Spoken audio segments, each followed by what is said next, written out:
السلام عليكم ورحمة الله وبركاته. الحمد لله وحده لا شريك له والصلاة والسلام على من لا نبي بعده أما بعد. La louange appartient à Allah seul et sans associé, et que les éloges d'Allah et son salut soient sur le dernier des prophètes. Nous allons voir deux points.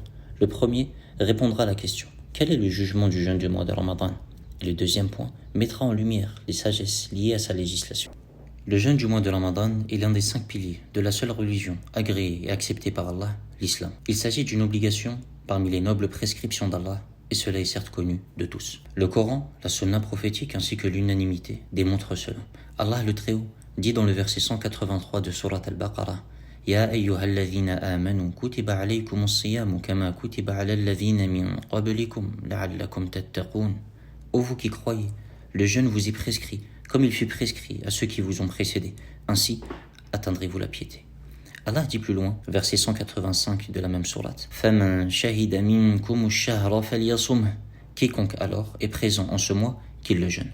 L'ordre falyasumhu, qu'il le jeûne, évoqué dans le verset, met en avant le caractère obligatoire du jeûne de ce mois béni pour ceux ayant la capacité. Quant aux preuves de la sunna, nous pouvons citer le récit prophétique authentique rapporté par Al-Bukhari wa Muslim, dans lequel le messager d'Allah sallallahu alayhi wa sallam dit: Buniya al-islamu ala khams, shahadati an la ilaha illallah wa anna muhammadan rasulullah wa iqami as-salah wa ita'i az-zakah wa al-hajji wa sawmi ramadan.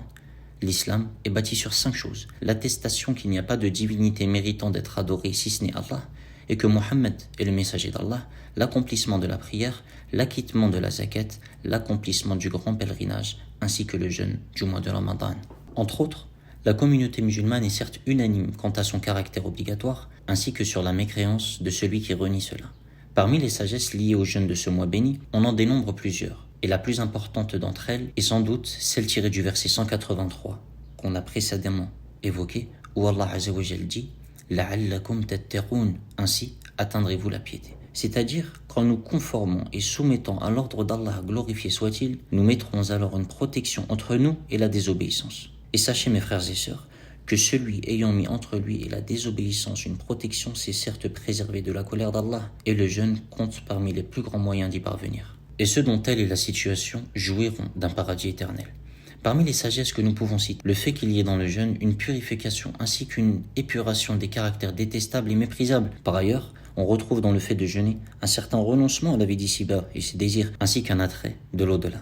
Le jeûne est également une grande cause d'intérêt, d'attendrissement et de bienfaisance envers les pauvres et nécessiteux. Le jeûneur ressent en effet la douleur lorsqu'il se prive et goûte à la faim et à la soif. Je finirai par donner la définition du jeûne dans la législation islamique, qui consiste à s'abstenir de toute nourriture et boisson et rapports conjugaux, ainsi que de toute chose pouvant annuler le jeûne, et ce, de l'aube jusqu'au coucher du soleil, tout en ayant eu l'intention de jeûner. Et il est très important de souligner qu'il est primordial et obligatoire d'avoir l'intention de jeûner avant l'aube. Qu'Allah Azza wa Jal nous facilite à tous les bonnes œuvres et nous préserve de tout mal.